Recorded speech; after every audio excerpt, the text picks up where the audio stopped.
Hello student, तो इस session के अंदर हम लोग हमारा कंटिन्यू करते हैं property of adjoint matrix. Okay, तो ये थर्ड नंबर की प्रॉपर्टी है। इससे पहले हम लोग दो प्रॉपर्टी पढ़ चुके हैं।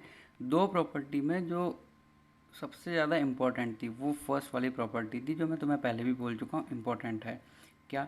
अगर हम ए को एडजॉइंट ऑफ ए से मल्टीप्लाई करते हैं तो हमारे पास आंसर क्या आता है? डिटर्मिनेंट ऑफ ए इंटू आई।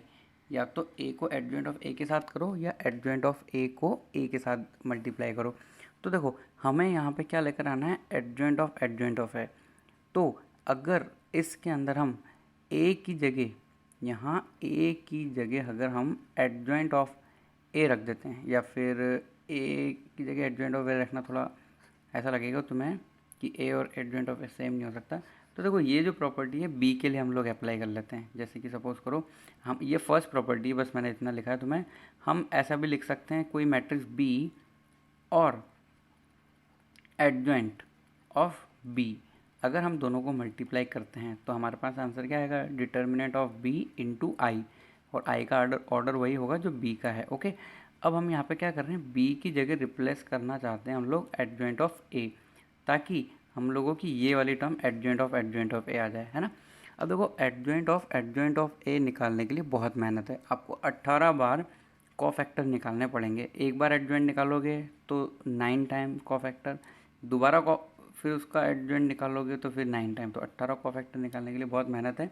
इससे बेटर राइट हैंड साइड वाला बहुत अच्छा एक्सप्रेशन है, वो हमें याद हो जाए तो बहुत बढ़िया बात है, और याद होना ही चाहिए। तो याद रखने के लिए हम लोग इसको प्रूव कर रहे हैं। तो अगर बी की जगह एडजॉइंट ऑफ ए रखते हैं तो ये क्या हो जाएगा?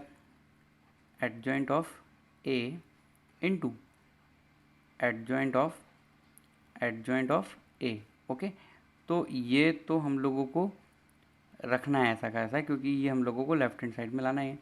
अब देखो, बी की जगह मैंने क्या बोला? एडजॉइंट ऑफ ए हम लोग रख रहे हैं, तो डिटर्मिनेंट ऐसा का ऐसा ही रहेगा इंटू आई। अब देखो, ये वाला पार्ट हमें गायब करना है, तो हम क्या करते हैं? ए से मल्टीप्लाई कर देते हैं लेफ्ट में भी एंड राइट में भी। तो हम क्या लिख सकते हैं? A into adjoint of A. Clear? हम लोगों ने किससे मल्टीप्लाई करा है? ए से, दोनों तरफ। और ये वाला पार्ट ऐसा ही हमें रखना है, क्योंकि लास्ट में हमें इसी की वैल्यू लानी है। किसकी वैल्यू लेके आनी है? हमें इतने से पार्ट की। ए से मल्टीप्लाई कर रहे हैं हम लोग। ओके, तो ये ए ऐसा का ऐसा रहेगा, ए आई के साथ मल्टीप्लाई होके क्या हो जाएगा? ए हो जाएगा। अब एडजॉइंट ऑफ ए का डिटर्मिनेंट, तो एडजॉइंट ऑफ ए का डिटर्मिनेंट लास्ट में बिल्कुल हम लोगों ने देखा था, वो क्या होता है? डिटर्मिनेंट ऑफ ए की पावर n-1। तो हम यहाँ लिख सकते हैं डिटर्मिनेंट ऑफ ए की पावर n-1। इसको हम लोग ऐसा लिख सकते हैं। अच्छा, एक बात मुझे बताओ, यहाँ से क्या निकल के आएगा हमारे पास? डिटर्मिनेंट ऑफ ए इंटू आई। तो आई तो एडजॉइंट ऑफ ए के साथ मिलके वही रह जाएगा, adjoint of A. Determinant of A जो है वो कैंसिल हो जाएगा। डिटर्मिनेंट ऑफ ए एक बार इससे कैंसिल होगा, तो यहाँ पे क्या हो जाएगा? n-2 हो जाएगा।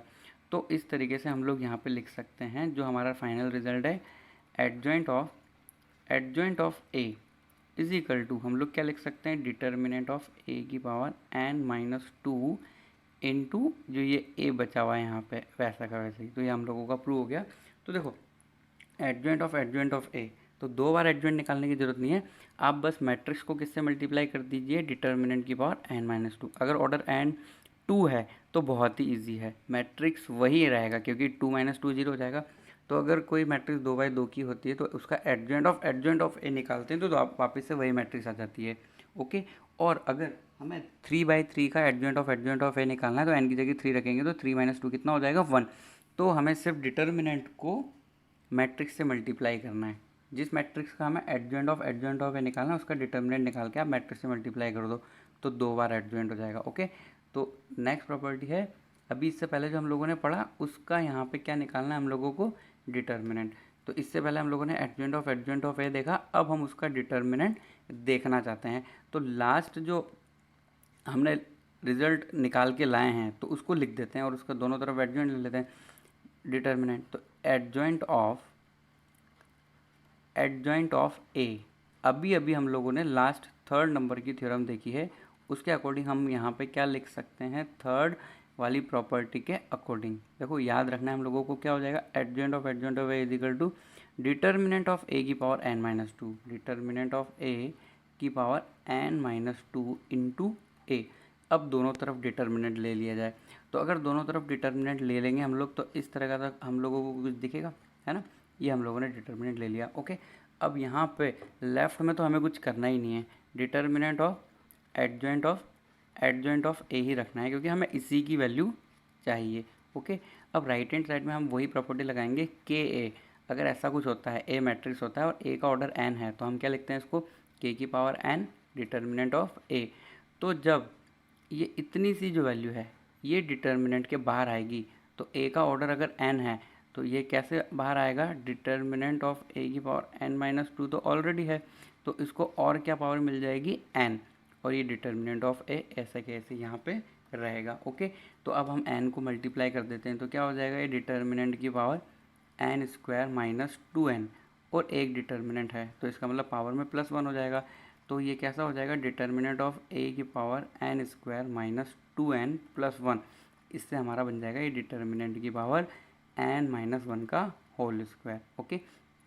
तो देखो लास्ट में हम लोगों ने ये रिजल्ट प्रूव कर दिया कि अगर हमें डिटर्मिनेंट निकालना है एडजॉइंट ऑफ ए का, तो नॉर्मल जैसा ये दिख रहा है वैसी कैलकुलेशन नहीं करनी कि दो बार एडजॉइंट निकाल के हम लोग उसका क्या करेंगे, डिटर्मिनेंट नहीं, हमें क्या करना है, जो मैट्रिक्स दी हुई है ए उसका डिटर्मिनेंट निकालना है। ऑर्डर अगर एन है तो एन माइनस वन का होल स्क्वायर, इस तरीके से हम लोगों को कैलकुलेशन कर लेनी है, ओके। अब देखो लास्ट मतलब नेक्स्ट जो है फिफ्थ नंबर की, बहुत ही ईजी है। यहाँ पे ऐसा बताया हुआ है कि अगर हम एडजॉइंट निकालते हैं ट्रांसपोज लेने के बाद, या फिर हम पहले एडजॉइंट ऑफ ए निकालने के बाद ट्रांसपोज करते हैं किसी मैट्रिक्स का, तो दोनों केस में हमें रिजल्ट क्या मिलेगा, सेम। यही का यही रिजल्ट हम लोग टी की जगह एन वाला भी अभी आगे पढ़ने वाले हैं, है ना। तो उसमें तो हम बोलते हैं ए रेस टू एन, यहाँ पे हम ए के ऊपर टी लगा हुआ उसको क्या बोलते हैं, ट्रांसपोज। अब देखो ये भी एक बहुत अच्छी प्रॉपर्टी है ना। तो इस प्रॉपर्टी से मिलती जुलती यहाँ पे हमने इससे पहले भी कुछ प्रॉपर्टीज़ देखी हुई है और आगे भी देखेंगे हम लोग। देखो क्या लिखा हुआ है, adjoint of A B is equal to, adjoint of A B को क्या लिखा हुआ है, adjoint of B into adjoint of A, इस तरीके से यहाँ पे नोट किया हुआ है। अब मैं बोल रहा हूँ इसके जैसा हम लोगों को और भी सिमिलर रिजल्ट देखने को मिलेगा, जैसे कि हम लोगों ने ट्रांसपोज के केस में देखा था। ए एंड बी का मल्टीप्लाई का ट्रांसपोज है, तो उसको हम लोग क्या लिखते थे, बी ट्रांसपोज इंटू ए का ट्रांसपोज। इसी तरीके से हम लोग और भी रिजल्ट यहाँ पे देखने वाले हैं आगे जाके। ए इंटू बी का इन्वर्स जो होगा वो होगा बी इन्वर्स इंटू ए का इन्वर्स। इसको हम प्रूव भी कर सकते हैं आगे चल के जब इन्वर्स के बारे में पढ़ेंगे। अब इसको हम कैसे प्रूव करें, तो देखो फर्स्ट रिजल्ट याद करो, हमने क्या पढ़ा था, कोई मैट्रिक्स सपोज करो सी है, अगर मैं उसको उसके एडजॉइंट से मल्टीप्लाई करता हूँ तो हमें आंसर क्या मिलेगा, डिटर्मिनेंट ऑफ सी इंटू आई। अब देखो हमें इससे ये रिजल्ट बनाना है, ओके। तो एडजॉइंट के अंदर क्या लिखा हुआ है, सी, जबकि हमें एडजॉइंट के अंदर ए भी बनाना है। तो ऐसे ही हम लोग यहाँ पे सी को जो है रिप्लेस कर देते हैं, सी को हम लोग रिप्लेस कर देते हैं ए बी से, और फिर नेक्स्ट स्टेप बनाने का ट्राई करते हैं। तो देखो ये क्या होगा, A B into adjoint of C मतलब एडजॉइंट ऑफ ए बी। अब इसको कुछ भी हिलाना नहीं है, इसको ऐसे ही रखना है क्योंकि ये लेफ्ट हैंड साइड है जो प्रूव करना है हम लोगों को इसका। अब राइट हैंड साइड में भी सी की जगह हम लोग क्या रखने वाले हैं, ए बी। तो ए बी का डिटर्मिनेंट जो determinant of A into determinant of B लिखा जा सकता है, और यहाँ पे क्या है, आई, ओके। अब देखो हमें क्या करना है, सबसे पहले इस ए को गायब करना है। तो ए को गायब करने के लिए हम एडजॉइंट ऑफ ए से मल्टीप्लाई कर रहे हैं, एडजॉइंट ऑफ ए से हम मल्टीप्लाई कर रहे हैं ए को गायब करने के लिए, क्योंकि ये दोनों मिलके क्या हो जाएंगे, determinant of A into I, और बाकी ऐसा का ऐसा रहेगा B adjoint of A B, है ना। एडजॉइंट ऑफ ए बी को तो कुछ करना ही नहीं है, वैसे ही रखना है, बाद में हम बी के बारे में सोचेंगे। अच्छा यहाँ पे हम क्या लिख सकते हैं इसको, determinant of A into determinant of B, और मल्टीप्लाई हमने किससे किया है, एडजॉइंट ऑफ ए से, ओके। तो हम यहाँ पे क्या लिख सकते हैं, एडजॉइंट ऑफ ए, ओके। अब देखो ये वाली जो यहाँ पे बात लिखी हुई है इसको तुम क्या इमेजिन करोगे कि ये क्या हो जाएगा, तो ये हो जाएगा डिटर्मिनेंट ऑफ ए इंटू आई। तो देखो आई तो जो है वो इनके साथ मिलके गायब हो जाएगा, और ये जो डिटर्मिनेंट ऑफ ए है ये इस डिटर्मिनेंट ऑफ ए से कट हो जाएगा। तो जब इस तरीके से कुछ वैल्यू आएगी तो हम लोगों की नेक्स्ट स्टेप क्या रहेगी, है ना, यहाँ से तो ये बचेगा बी, और उसके बाद रहेगा adjoint of A B is equal to, हम लोग लिख सकते हैं बी हमारा अभी रिमेनिंग है डिटर्मिनेंट में, और यहाँ पे आ जाएगा एडजॉइंट ऑफ ए, ओके। अब देखो अगेन हम लोगों को वही सोचना है कि ये जो बी है इसका हम क्या करें, तो b का हम लोग कर सकते हैं एडजॉइंट b से मल्टीप्लाई। अगर एडजॉइंट b से मल्टीप्लाई करेंगे तो आंसर आ जाएगा डिटर्मिनेंट ऑफ b इंटू आई। तो हम दोनों तरफ एडजॉइंट ऑफ b से मल्टीप्लाई कर रहे हैं इस बार, एडजॉइंट ऑफ b से, और बाहर की तरफ क्या है b, ओके। और फिर है एडजॉइंट ऑफ ए बी, जिसको हमें कुछ भी नहीं करना, ऐसे ही रखना है क्योंकि हमें इसी की वैल्यू लेकर आनी है, इज इक्वल टू। अब क्या है यहाँ पे determinant of B adjoint of A. अभी हमने किससे मल्टीप्लाई किया है उसको लिखना पड़ेगा ना हम लोगों को यहाँ पे, तो हम वो लिख देते हैं चलो। तो हमने लेफ्ट हैंड साइड में मल्टीप्लाई किया है ना, तो लेफ्ट हैंड साइड में मल्टीप्लाई किया है तो हम लोगों को लिखना भी वैसे ही पड़ेगा। बी तो कांस्टेंट है, मतलब डिटर्मिनेंट ऑफ बी, तो उसको वैसे रहने देते हैं। यहाँ क्या हो जाएगा adjoint of B into adjoint of A, क्योंकि हम लोगों ने एडजॉइंट ऑफ बी को इस तरफ से मल्टीप्लाई किया है तो राइट हैंड साइड में भी हमें इस तरफ से भी मल्टीप्लाई करना पड़ेगा। अभी ये मैं क्या बोल रहा हूँ वापस से एक्सप्लेन करता हूँ तुम्हें कि लेफ़्ट और राइट क्या मल्टीप्लिकेशन है। तो सबसे पहले मुझे बताओ adjoint of B into B क्या हो जाएगा, डिटर्मिनेंट ऑफ बी क्या हो जाएगा, ये डिटर्मिनेंट ऑफ बी इंटू आई। तो आई तो इसके साथ मल्टीप्लाई होगी, वही मैट्रिक्स आ जाएगी, और ये जो डिटर्मिनेंट है कट हो जाएगा। तो लास्ट में हमारा जो रिजल्ट हम लोगों को चाहिए वो मिल जाएगा। तो क्या रिजल्ट हम लोगों को चाहिए था वो मिल जाएगा, adjoint of A B is equal to आ चुका है हमारे पास adjoint of B into adjoint of A. तो देखो जो मैं अभी बोल रहा था तुम्हें कि जैसे कि मान लो ए बराबर बी लिखा है, अब मुझे सी से मल्टीप्लाई करना है दोनों तरफ, तो मैं ऐसे मल्टीप्लाई कर सकता हूँ, या फिर मैं ऐसे भी मल्टीप्लाई कर सकता हूँ, सी को पहले C A is equal to C B. अच्छा मैं क्या नहीं कर सकता, तो मैं नॉट करेक्ट स्टेटमेंट अब लिख रहा हूँ। जैसे कि सपोज करो ए इंटू बी है, मैं सी से मल्टीप्लाई कर रहा हूँ, सी से मैंने पहले मल्टीप्लाई कर दिया और राइट हैंड साइड में क्या करूँगा मैं बाद में मल्टीप्लाई कर दूंगा, है ना। तो ये वाला जो स्टेटमेंट वो क्या हो जाएगा रॉन्ग। इस तरीके से मल्टीप्लिकेशन हम लोग मैट्रिक्स के अंदर नहीं कर सकते हैं, है ना।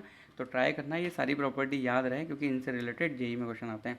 अभी देखो इसके बारे में डिस्कशन हम लोगों ने किया, एम की जगह टी मान के देखो, ये वैसी ही प्रॉपर्टी है। तो यहाँ पे हमें क्या समझना है, कोई मैट्रिक्स ए है तो उसकी पावर m पहले करके उसका एडजॉइंट निकालो, या फिर पहले एडजॉइंट करके फिर उसको m टाइम मल्टीप्लाई करो, तो दोनों केस में रिजल्ट क्या आएंगे सेम, m अगर नेचुरल नंबर है तो। ओके, नेक्स्ट प्रॉपर्टी है एडजॉइंट ऑफ के ए। अब देखो के को बाहर निकालना है तो के कैसे आएगा, के की पावर n-1 बन के आएगा बाहर। अब हम इसको प्रूव कर सकते हैं, तो इसको प्रूव करने के लिए अगेन मैंने तुम्हें बोला फर्स्ट वाली जो प्रॉपर्टी है वो हमेशा हम लोगों को काम में लेनी है, हमेशा काम में लेनी है। मतलब हम लोग देखो क्या करते हैं, एक मैट्रिक्स मान लेते हैं के ए, क्या मान लेते हैं के ए, तो हम क्या लिख सकते हैं फर्स्ट वाली प्रॉपर्टी को के ए के अकॉर्डिंग, ये मैट्रिक्स है, अब इसका एडजॉइंट, एडजॉइंट ऑफ के ए। मैट्रिक्स सिर्फ के नहीं है, के ए को हम मैट्रिक्स बोल रहे हैं, और ऐसा हम इसलिए बना रहे हैं क्योंकि लेफ्ट में हमें के ए रखना ही है, उसी की तो वैल्यू लानी है। तो ये तो मैट्रिक्स, और मैट्रिक्स का क्या एडजॉइंट ऑफ ए, ऐसे ब्रैकेट लगा दो तो ज़्यादा समझ में आएगा तुम लोगों को। इज इक्वल टू, इसको बताओ हम लोग क्या लिख सकते हैं, जो भी मैट्रिक्स होती है उसका डिटर्मिनेंट, तो मैट्रिक्स क्या है के ए, तो उसका तो डिटर्मिनेंट, और बाहर हम लोग क्या ले लेते हैं आई। ओके, तो देखो अब हम लोगों को ये जो के ए है लेफ्ट हैंड साइड में जो के ए है उसको क्या करना है, गायब करना है। तो हम एक काम कर सकते हैं, तो राइट हैंड साइड में जो के ए है उसको सॉल्व कर लेते हैं हम लोग। तो ये तो ऐसे रहने देते हैं के ए, फिर उसके बाद क्या है एडजॉइंट ऑफ के ए, एडजॉइंट ऑफ के ए इज इक्वल टू, अब ये बाहर आके क्या हो जाएगा के की पावर एन, तो ये के की पावर एन, अगर ए का जो ऑर्डर है वो कितना है N, determinant of A into क्या रखना है आई। अब देखो लेफ्ट हैंड साइड में के है और राइट हैंड साइड में क्या है के रेस टू एन, तो के रेस टू n-1 तो बन गया। अब है ना ये ए को गायब करने के लिए हमें एडजॉइंट की ज़रूरत पड़ेगी, है ना। तो हम क्या करते हैं एडजॉइंट ऑफ ए से मल्टीप्लाई कर लेते हैं, तो हम क्या लिख सकते हैं इसको, एडजॉइंट ऑफ ए से मल्टीप्लाई किया है हम लोगों ने, और ए तो पहले से ही है, ओके। और जो के है वो के कट जाएगा यहाँ पे n-1 बनाने के लिए, तो ये क्या हो जाएगा के की पावर n-1, और डिटर्मिनेंट ऑफ ए तो है ही सही यहाँ पे, है ना, इनटू हमने किससे मल्टीप्लाई करा है एडजॉइंट ऑफ ए से, एडजॉइंट ऑफ ए इंटू आई, तो आई तो इसके साथ मल्टीप्लाई हो गया, इतना ही रह जाएगा। ओके, अब देखो मुझे बताओ यहाँ से जो है लेफ्ट हैंड साइड में हम लोगों ने adjoint of A, adjoint of A से मल्टीप्लाई करा है, और उसके अलावा यहाँ पे हम लोगों को क्या लिखना चाहिए था, ये ए जो है वो तो रिमेनिंग है वो तो ठीक है, पर ये वाला जो पोर्शन है ये भी यहाँ पे आएगा ऐसा का ऐसा ही, है ना। तो इसको मान लो कि यहाँ पे ये लिखा हुआ है इन द सेंस ये पूरा का पूरा टर्म यहाँ पे है, तो यही बचेगा। क्यों? क्योंकि ये तो हमें क्या देगा, डिटर्मिनेंट ऑफ ए, जो डिटर्मिनेंट ऑफ ए, और इससे ये कट हो जाएगा, आई मल्टीप्लाई होकर एडजॉइंट ऑफ के ए रह जाएगा। तो हम यहाँ पे लिख सकते हैं एडजॉइंट ऑफ, ये पूरा का पूरा मल्टीप्लाई होके कटेगा, है ना, ध्यान से, एडजॉइंट ऑफ के ए हम लोग क्या लिख सकते हैं, के raise to n-1 into adjoint of A. Okay, तो ये भी इंपॉर्टेंट प्रॉपर्टी है। चलो और बाकी की प्रॉपर्टीज हम लोग देख लेते हैं। अगर कोई मैट्रिक्स नल मैट्रिक्स है, अगर कोई मैट्रिक्स नल मैट्रिक्स है तो उसका एडजॉइंट भी क्या आएगा, नल। सिमेट्रिक है तो एडजॉइंट भी सिमेट्रिक आएगा। अगर ए ट्रायंगुलर है तो एडजॉइंट ऑफ ए भी ट्रायंगुलर आएगा। अगर ए डायगोनल है तो एडजॉइंट ऑफ ए भी क्या मिलेगा हमें, डायगोनल। तो यहाँ से हम लोगों को क्या पता लगता है कि अगर कोई मैट्रिक्स डायगोनल है तो उसका एडजॉइंट भी डायगोनल होगा। अगर कोई मैट्रिक्स सिमेट्रिक है तो उसका एडजॉइंट भी सिमेट्रिक आएगा, वही रहेगा। मतलब अगर ए सिंगुलर है तो एडजॉइंट ऑफ ए की वैल्यू रहेगी 0। ऑब्वियसली ए सिंगुलर मतलब डिटर्मिनेंट ऑफ ए 0। अगर डिटर्मिनेंट ऑफ ए 0 है तो एडजॉइंट ऑफ ए का डिटर्मिनेंट क्या होता है, डिटर्मिनेंट ऑफ ए की पावर n-1, तो 0 की पावर n-1 तो 0 रहेगा ना, इसलिए हम लोग इसको ऐसा लिख सकते हैं। चलो अब हम लोगों ने जो प्रॉपर्टी पढ़ी इससे रिलेटेड क्वेश्चन सॉल्व कर लेते हैं। जेई 2013 में आया हुआ है। If P is equal to this matrix is the adjoint of 3/3 matrix A। तो जो P है ना वो A का एडजॉइंट है। P मैट्रिक्स जो है ऐसा बताया हुआ है, ऐसा दिया हुआ है कि P जो है वो क्या है, एडजॉइंट ऑफ A है। ओके, फिर क्या बोला हुआ है, डिटर्मिनेंट ऑफ A की वैल्यू 4 है। Determinant of A is equal to कितना है, 4। Then alpha is equal to, okay, तो देखो यहाँ पे हम लोग रिवर्स प्रोसेस नहीं कर सकते। मतलब हमें एडजॉइंट दिया है, हम लोग उसको ओरिजिनल मैट्रिक्स के पास नहीं ले जा सकते। जबकि हम ऐसा कर सकते हैं, मैट्रिक्स अगर हमारे पास है तो हम उसकी एडजॉइंट निकाल सकते हैं। तो उसके लिए यहाँ पे हम लोग सिर्फ एक ही तरीका रहेगा, प्रॉपर्टी से हम लोग इसको सॉल्व कर सकते हैं। तो प्रॉपर्टी से कैसे सॉल्व कर सकते हैं, तो देखो एडजॉइंट ऑफ ए का अगर मैं तुमसे पूछूं डिटर्मिनेंट कितना होता है तो तुम क्या बोलते हो, डिटर्मिनेंट ऑफ ए की पावर n-1। क्योंकि यहाँ पे ऑर्डर 3 चल रहा है तो हम 3-1 लिखेंगे। तो इससे हम लोगों को पता लग जाएगा एडजॉइंट ऑफ ए मतलब p का डिटर्मिनेंट। p का डिटर्मिनेंट मतलब ऊपर जो मैट्रिक्स लिखी है उसका डिटर्मिनेंट 1 अल्फा 3 1 3 3 2 4 4, ये पूरा का पूरा जो डिटर्मिनेंट है वो राइट हैंड साइड में जो डिटर्मिनेंट ऑफ ए है उसकी वैल्यू 4 है, तो 4 का स्क्वायर मतलब कितना हो जाएगा वो 16। अब इसको हम फर्स्ट रो से एक्सपांड कर लेते हैं। क्या कर लेते हैं, फर्स्ट रो से एक्सपांड, तो बाहर क्या रहेगा 1। फिर हम लोग लिख सकते हैं 12 माइनस 12। अगर हम लोग अल्फ़ा के लिए लिखेंगे तो बाहर क्या लिखेंगे माइनस, क्योंकि पोजीशन उसकी माइनस वाली है। तो हम इसको और इसको रिजेक्ट कर देते हैं, पहली रो और दूसरे कॉलम को। तो हमें क्या मिलेगा 4 माइनस 6, 4 माइनस 6 हम लोगों को वैल्यू मिल जाएगी। इसी तरीके से हम लोग क्या लिखेंगे +3 और 3 से जाने वाला कॉलम और रो को हम लोग हाइड कर देंगे, तो हो जाएगा ये 4 माइनस 6। तो ये भी क्या हो जाएगा 4 माइनस 6 इज इक्वल टू 4 का स्क्वायर मतलब कितना 16। अब अगर हम इसको सॉल्व करेंगे तो ये पार्ट तो 0 हो गया, यहाँ से मिलेगा -2, तो ये बना देगा हमें 2 अल्फ़ा। और यहाँ से क्या मिलेगा 4 माइनस 6 -2 3 के साथ मल्टीप्लाई हो गया -6। राइट हैंड साइड में जाके वो 22 हो जाएगा। इससे हम लोगों को जो अल्फ़ा की वैल्यू मिलेगी 11 मिलेगी, है ना। तो ऑप्शन नंबर कौन सा हुआ 11, option number first. Okay, next question हम लोग ट्राई करते हैं। तो नेक्स्ट क्वेश्चन भी बहुत अच्छा है, थोड़ा अलग टाइप का है, यहाँ पे स्टेटमेंट वाइज है। तो सबसे पहले ए जो है वो कितने बाई कितने की 2/2, मतलब जो हम प्रॉपर्टी लगाएंगे वहाँ पे n इज इक्वल टू सब जगह हमें क्या यूज़ करना है 2 यूज़ करना है। ओके, तो फर्स्ट स्टेटमेंट है adjoint of A is equal to A होगा, है ना। तो सबसे पहले मैं तुम लोगों को बात बताने जा रहा हूँ कि भाई जो प्रॉपर्टी हम लोगों ने पढ़ी थी वो क्या थी, एडजॉइंट ऑफ ए की। तो प्रॉपर्टी कुछ इस तरीके से थी, एडजॉइंट ऑफ ए अगर हम लोगों को निकालना था तो उसको हम लोग याद कर सकते हैं, जो हम लोगों ने सेकंड आई थिंक या थर्ड के अंदर देखा था हम लोगों ने। क्या हम लोगों को करना है, एडजॉइंट ऑफ ए क्या होता है, डिटर्मिनेंट ऑफ ए की पावर n-2 इंटू ए। तो डिटर्मिनेंट की power n-2, n is equal to यहाँ पे 2 है तो पावर वाला पोर्शन तो 2 - 2 की वजह से क्या हो जाएगा 2 तो यहाँ पे पहले लिख देते हैं हम लोग डिटर्मिनेंट की पावर n-2 इंटू ए। तो देखो अगर मैं यहाँ पे अप्लाई करता हूँ n=2 के लिए, तो यहाँ पे मुझे क्या मिलेगा, एडजॉइंट ऑफ, ये a लिखा हुआ है यहाँ पे ना, adjoint of a is equal to, ये हम लोगों को देखना है। तो क्या ये रियली है, तो डिटर्मिनेंट ऑफ a की पावर कितनी, 2 - 2, मतलब ये तो 0 हो गया, इंटू a, तो रियली ये तो a आ रहा है, तो इसका मतलब इस पूरे की वैल्यू a है जो स्टेटमेंट 1 के अंदर लिखी हुई है, तो वो बिल्कुल करेक्ट लिखा हुआ है। अब हम लोग स्टेटमेंट 2 चेक कर लेते हैं। तो स्टेटमेंट 2 के अंदर हम लोगों को निकालना है एडजॉइंट ऑफ a की डिटर्मिनेंट। तो एडजॉइंट ऑफ a की डिटर्मिनेंट की वैल्यू होती है बाय द फॉर्मूला। फॉर्मूला क्या होता है, डिटर्मिनेंट ऑफ a की पावर n-1। तो यहाँ पे n=2 है, तो इससे हम लोगों को डिटर्मिनेंट ऑफ a ही मिलेगा जो स्टेटमेंट 2 के अंदर लिखा हुआ है। बट ये प्रूव कहाँ कर रहा है कि भाई स्टेटमेंट फर्स्ट इसकी वजह से ट्रू है, तो इसलिए हम लोग इस क्वेश्चन के अंदर आंसर बोल सकते हैं हमारा स्टेटमेंट ऑप्शन नंबर 2, जिसके अंदर लिखा हुआ है कि स्टेटमेंट फर्स्ट भी ट्रू है और स्टेटमेंट सेकंड भी ट्रू है, बट करेक्ट एक्सप्लेनेशन 2 फर्स्ट के लिए नहीं है। ओके, दोनों सही हैं, सेपरेटली ओके हैं दोनों।